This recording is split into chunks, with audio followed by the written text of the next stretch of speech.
Olá pessoal, bem-vindos ao nosso canal. Hoje, vamos embarcar numa jornada épica, pelas origens de tudo, explorando o primeiro livro da Bíblia, Gênesis. Este livro não é apenas uma coleção de histórias antigas, é a base da fé para bilhões de pessoas e moldou a civilização ocidental. Então, prepare-se para mergulhar nos mistérios da criação, nas vidas dos primeiros humanos e nas promessas que ecoam até hoje. Tudo começa no escuro, no vazio. Então uma voz poderosa declara: haja luz. E a luz se fez. Em 6 dias, o universo é formado. Os céus, a terra, os mares, as plantas, o sol, a lua, as estrelas, os animais. Tudo criado com perfeição. No auge dessa criação magnífica, Deus forma o homem do pó da terra, sopra em suas narinas o fôlego da vida, e Adão se torna um ser vivente. Mas Adão estava só. Então, de sua própria costela, Deus cria a mulher, Eva, juntos. Eles vivem em harmonia no Jardim do Éden, um paraíso de beleza e inocência. Eles tinham tudo, com apenas uma regra: não comer do fruto da árvore do conhecimento do bem e do mal. Mas a perfeição é desafiada. Uma serpente astuta, a personificação do engano, planta a semente da dúvida na mente de Eva. Será que Deus realmente disse para não comerem de nenhuma árvore do jardim? A tentação é sutil, mas poderosa. A serpente promete que, ao comerem o fruto, seus olhos se abririam e eles seriam como Deus.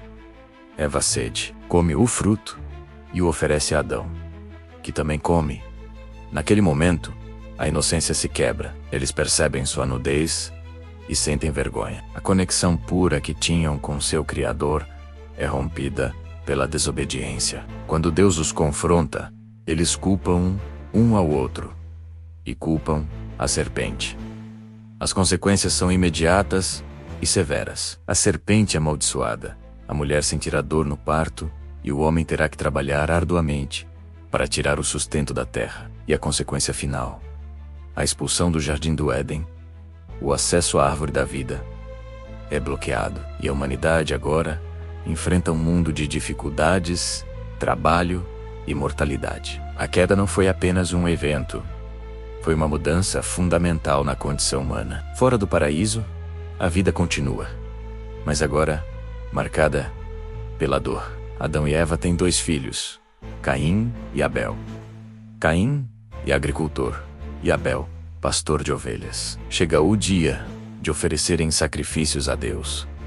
Abel oferece as melhores partes de seu rebanho, uma oferta feita com fé, que agrada a Deus. Caim, por outro lado, oferece frutos da terra, mas seu coração não está no lugar certo, e sua oferta é rejeitada. Em vez de se arrepender, Caim é consumido pela raiva e pelo ciúme. Ele atrai seu irmão Abel para o campo e, num ato de fúria, comete o primeiro assassinato da história. A terra clama pelo sangue inocente. Quando Deus pergunta por Abel, Caim responde com a famosa e fria pergunta: sou eu o guardador do meu irmão? A marca de Caim se torna um símbolo de sua culpa e alienação. O pecado, antes um ato de desobediência, agora se manifesta como violência fratricida, mostrando como a escuridão se aprofundava no coração humano. A descendência de Caim segue um caminho de arrogância e violência, enquanto a linhagem de Sete, outro filho de Adão e Eva, invoca o nome do Senhor. Mas com o passar das gerações, a maldade se espalha por toda a terra. A Bíblia descreve um mundo onde os pensamentos do coração humano eram continuamente maus. A corrupção era tão profunda, a violência tão generalizada, que Deus se entristece por ter criado a humanidade. Ele decide purificar a terra com um dilúvio global, um recomeço drástico. No meio dessa corrupção, porém, havia um homem justo, Noé. Deus encontra graça em Noé e lhe dá uma tarefa monumental: construir uma arca gigantesca, um navio de madeira para abrigar sua família menos sua esposa, seus 3 filhos, Sem, Cam e Jafé, e suas noras, e um casal de cada espécie de animal. Imagine a cena. Por décadas, Noé e sua família trabalham incansavelmente, construindo essa arca em terra seca, enquanto o mundo ao redor provavelmente zombava deles. Mas Noé obedeceu. Quando a arca finalmente fica pronta, os animais chegam D2M2 e entram na arca. Noé e sua família entram por último.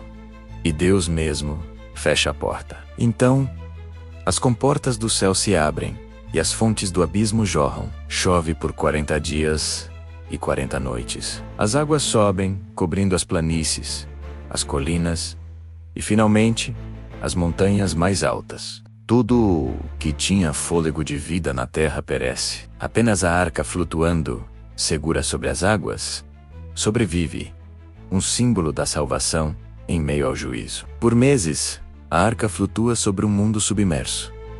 Finalmente, as águas começam a baixar. Noé envia um corvo e depois, uma pomba. A pomba retorna, mas na segunda vez, ela traz um ramo de oliveira, o sinal de que a terra estava reaparecendo. Quando finalmente a terra seca, Deus ordena que eles saiam da arca. O primeiro ato de Noé é construir um altar e adorar a Deus. Deus, em resposta, faz uma aliança com Noé e toda a criação. Ele nunca mais destruirá a terra com um dilúvio. O sinal dessa promessa eterna é o arco-íris, um lembrete colorido da fidelidade e da graça de Deus. Com a terra repovoada pelos descendentes de Noé, a humanidade, mais uma vez, se une. Todos falavam a mesma língua e tinham um só propósito. Eles migram para a planície de Sinar e, movidos pelo orgulho e pelo medo de se espalharem, decidem construir uma cidade e uma torre que alcançasse os céus. A Torre de Babel. O objetivo era fazer um nome para si mesmos, um monumento à sua própria força e unidade, desafiando a ordem de Deus de encher a terra. Deus vê essa arrogância e decide intervir. Ele confunde a língua deles. De repente, as pessoas não conseguiam mais se entender. O trabalho para e a confusão se instala. O grande projeto de unidade humana, baseado no orgulho, desmorona. As pessoas se separam em grupos linguísticos e se espalham por toda a face da terra. Exatamente o que eles tentavam evitar. A Torre de Babel se torna um símbolo da rebelião humana e da soberania de Deus, explicando a diversidade de povos e línguas no mundo. A humanidade, mais uma vez, escolheu seu próprio caminho, resultando em divisão. Após a dispersão de Babel, a narrativa de Gênesis se concentra em uma única linhagem, a de Sem, que levará a um homem que mudaria o curso da história.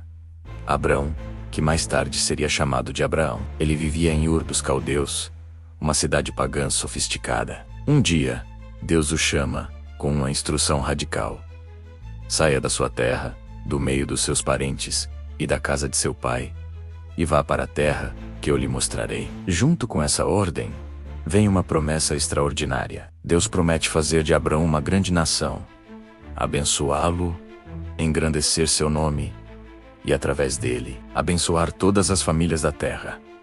Abrão-Ra, com 75 anos, e sua esposa Sarai, que era estéril, obedecem. Eles deixam tudo para trás e partem em uma jornada de fé rumo ao desconhecido, confiando apenas na promessa de Deus. A vida de Abraão é uma montanha-russa de fé e dúvida. Ele enfrenta fome, guerras e conflitos familiares. O tempo passa e a promessa de um filho parece cada vez mais distante. Sarai, em desespero, sugere que Abraão tenha um filho com sua serva Agar, Nazesmiel.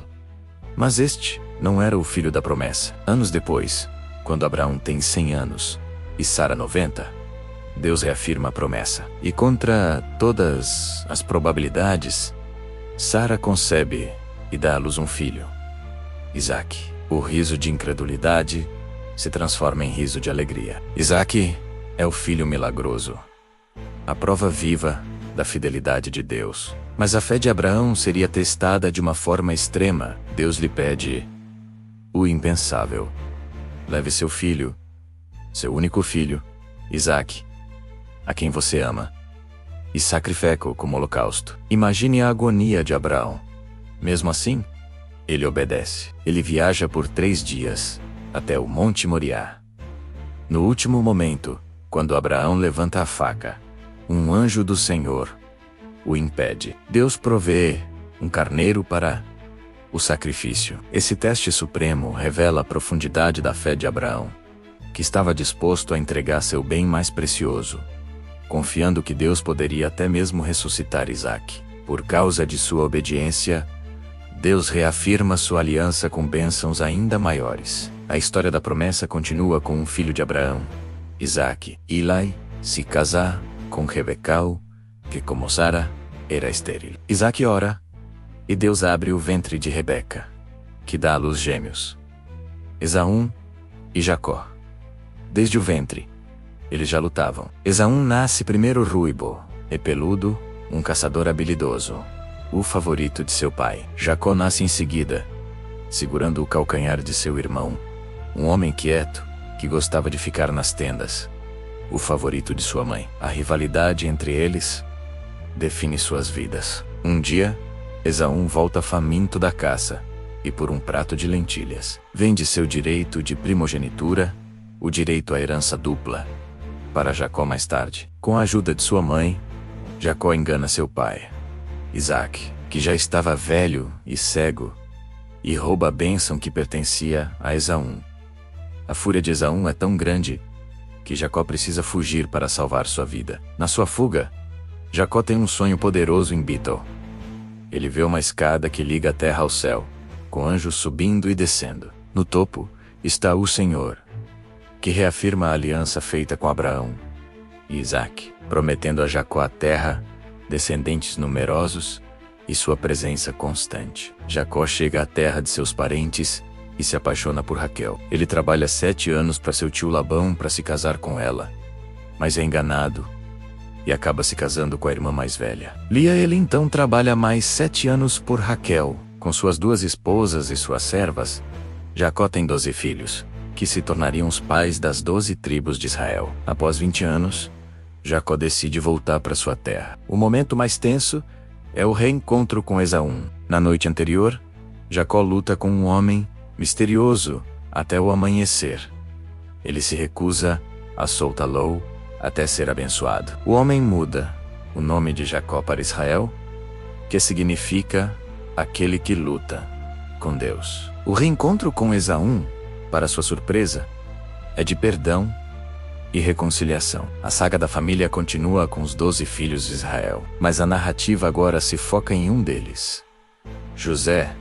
Ele era o filho favorito de Jacó, nascido em sua velhice, filho de sua amada Raquel. Jacó lhe dá uma túnica colorida, um símbolo de seu favoritismo, que desperta um ciúme mortal em seus irmãos mais velhos. Para piorar, José tem sonhos que sugerem que ele governará sobre sua família. Os irmãos, consumidos pelo ódio, planejam matá-lo, mas acabam vendendo-o como escravo para uma caravana que ia para o Egito.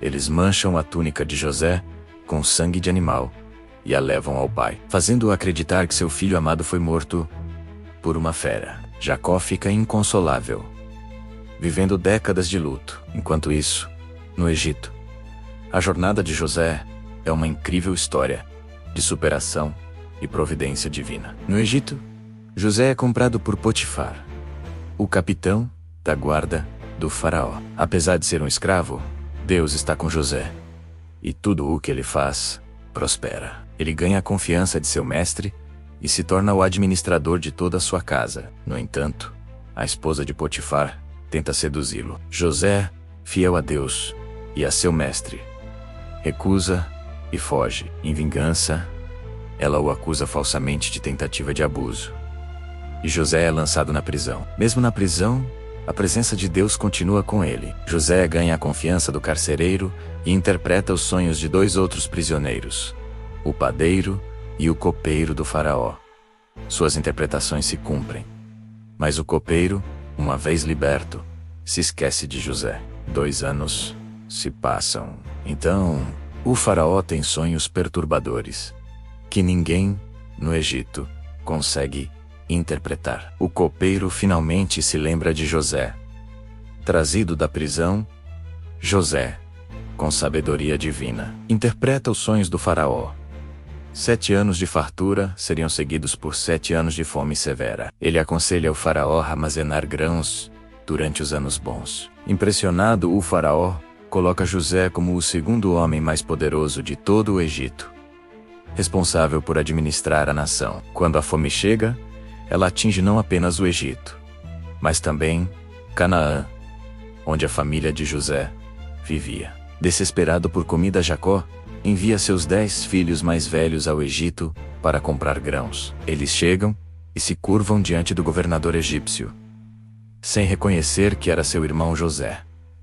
Os sonhos de infância de José estavam se cumprindo. José os reconhece, mas os testa para ver se eles mudaram. Após uma série de provações que os forçam a confrontar sua culpa, José finalmente se revela a eles. Eu sou José, seu irmão, a quem vocês venderam para o Egito.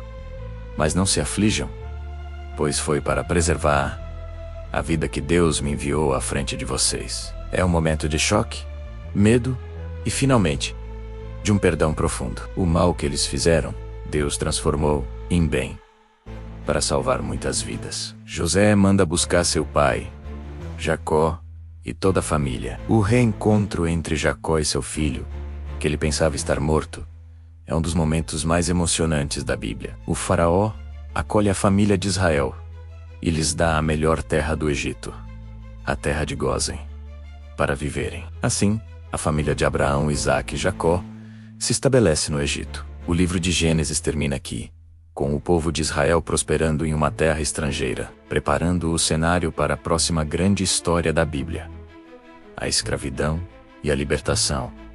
No livro de Êxodo, Gênesis nos mostra as origens de tudo, do universo, da humanidade, do pecado, da redenção e de um povo escolhido. É uma história sobre a soberania de Deus, que tece seus planos perfeitos através das vidas imperfeitas e bagunçadas de homens e mulheres. É sobre a promessa de que, mesmo na escuridão, Deus está trabalhando para trazer a luz. Obrigado por nos acompanhar nesta jornada incrível pelo livro de Gênesis. Sebok, gosto, não se esqueça de curtir, compartilhar e se inscrever no canal para mais conteúdos como este. Deixe nos comentários qual parte da história mais te impactou. Até a próxima!